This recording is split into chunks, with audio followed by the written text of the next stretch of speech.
बच्चों, मैं कक्षा 5वीं को उनके रिमझिम 5 का 15वां पाठ पढ़ा रही थी, विशन की दिलेरी, जिसे लिखा है प्रतिभा नाथ ने। तो अब तक हमने पढ़ा कि शिकारी ने तीतर को मारकर, गोली से मारकर घायल कर दिया था और विशन उसे लेकर अपने सीने से चिपकाकर किसी तरह से जान बचाकर उसका कर्नल दत्ता के फार्म हाउस तक पहुंच गया था। फार्म हाउस के अंदर बहुत ही खामोशी थी। बस रसोई घर से प्रेशर कुकर की सीटी की आवाज़ आ रही थी। मुर्गियां अभी भी अपने दड़बे में से नहीं निकली थी, वे दड़बे में ही बंद थी। और उस घर का नौकर गुलाब चंद सामने का बरामदा साफ कर रहा था। बरामदा यानी बैल्कनी।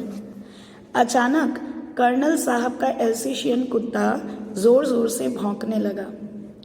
वो तभी भौंकता है जब वो किसी अजनबी की गंध पाता है।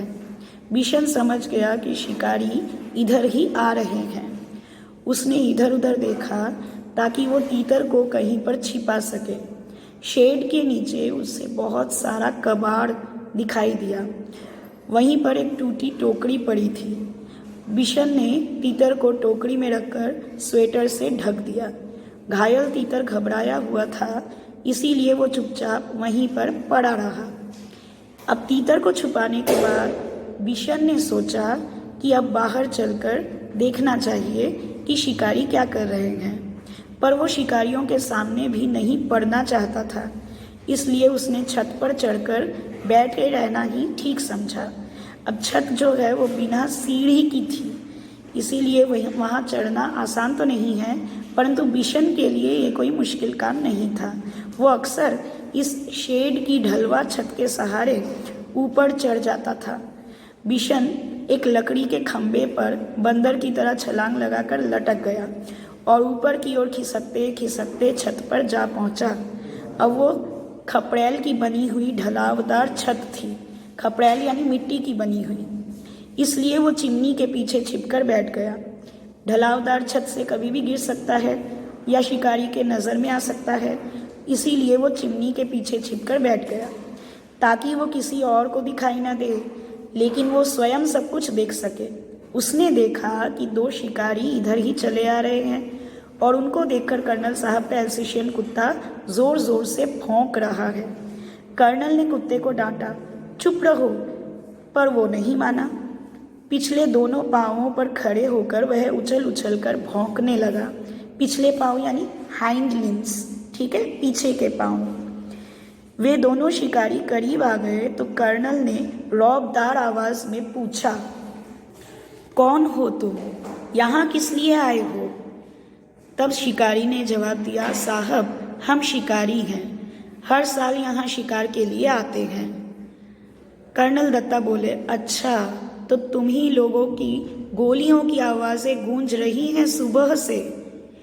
पहला शिकारी बोला, जी हाँ, हमारे पास लाइसेंस वाली बंदूकें हैं। सरपंच माधो सिंह भी हमें जानता है, यानी इस गांव का मुखिया सरपंच, उसका नाम है माधो सिंह। वो शिकारियों को अच्छी तरह से जानते हैं और उन्होंने ही उनको शिकार करने का ये परमिशन भी दिया है। कर्नल ने मजाक सा उड़ाते हुए कहा, तो तुम हर साल तीतरों का शिकार करते हो?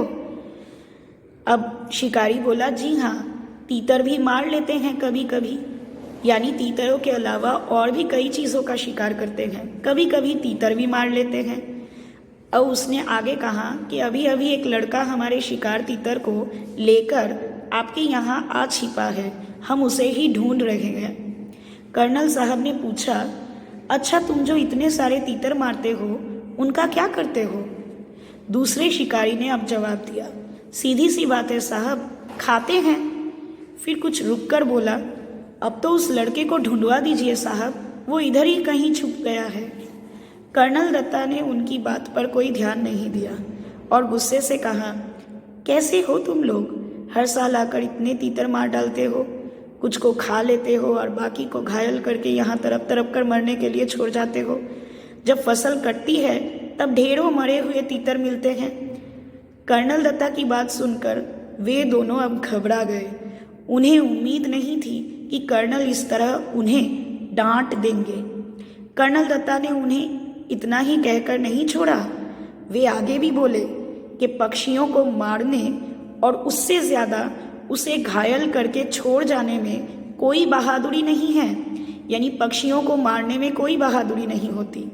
शिकार करना बुरी बात है, और उससे भी बुरी बात है कि किसी घायल पक्षी को तड़प तड़प कर मरने के लिए छोड़ जाना, ना खाने के लिए ले जाना और ना ही किसी काम में लगाना, खाली पीली उसको मारना। अब तुम दोनों यहाँ से जा सकते हो, यहाँ तुम्हारा कोई तीतर वीतर नहीं है।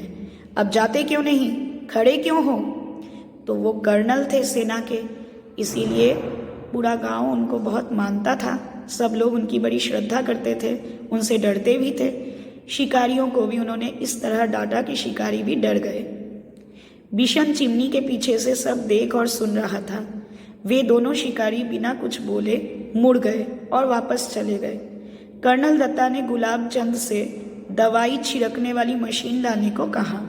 ठीक है, तभी बिशन छप्पर से शेड पर होता हुआ अब नीचे ज़मीन पर कूद पड़ा। उसने तीतर को उठा लिया और घर में घुसते ही मालकिन को पुकारने लगा, यानी कर्नल दत्ता की पत्नी को पुकारने लगा, बहू जी जल्दी आइए, ये बहुत जख्मी है, आकर इसे देखिए। बिशन की आवाज़ सुनकर कर्नल दत्ता भी अंदर जा पहुँचे और बोले, अच्छा तो तीतर चुराने वाला लड़का तू ही है? क्या करता बाबूजी, इसे बहुत चोट लगी है, अगर मैं ना लाता तो ये मर जाता। तब कर्नल दत्ता ने बिशन से पूछा, अब तू इसका क्या करेगा? बिशन ने कहा, मैं इसे पालूंगा बाबूजी। कर्नल साहब मुस्कुरा दिए। उन्होंने घायल तीतर को देखा। अब गोली लगने के कारण घायल उस तीतर का एक पंख टूट गया था। अब शायद ही वो कभी उड़ सके।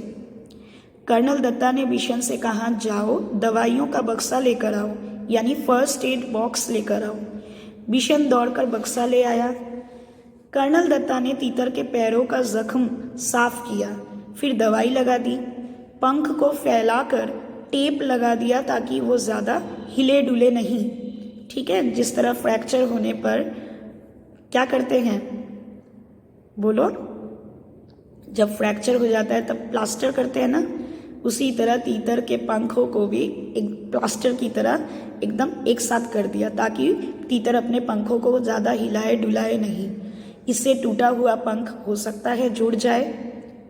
फिर उन्होंने बिशन से कहा, बिशन अगर तुम इसे गेंदे के पत्तों का रस दिन में 2-3 बार पिलाओगे तो ये तीतर जल्दी ही ठीक हो जाएगा, क्योंकि गेंदे के पत्तों का रस पीने से घाव भर जाते हैं।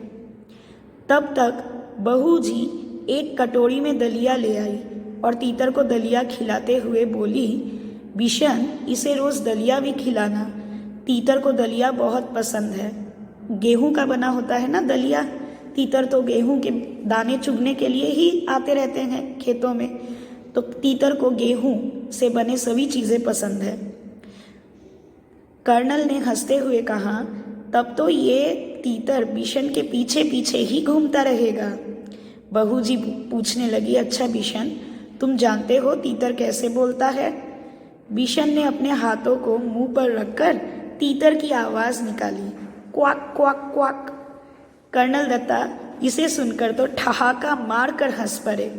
बहू जी भी मुंह पर पल्लू रखकर, यानी अपने घूंघटे में अपने मुंह को छुपाकर हंसने लगी।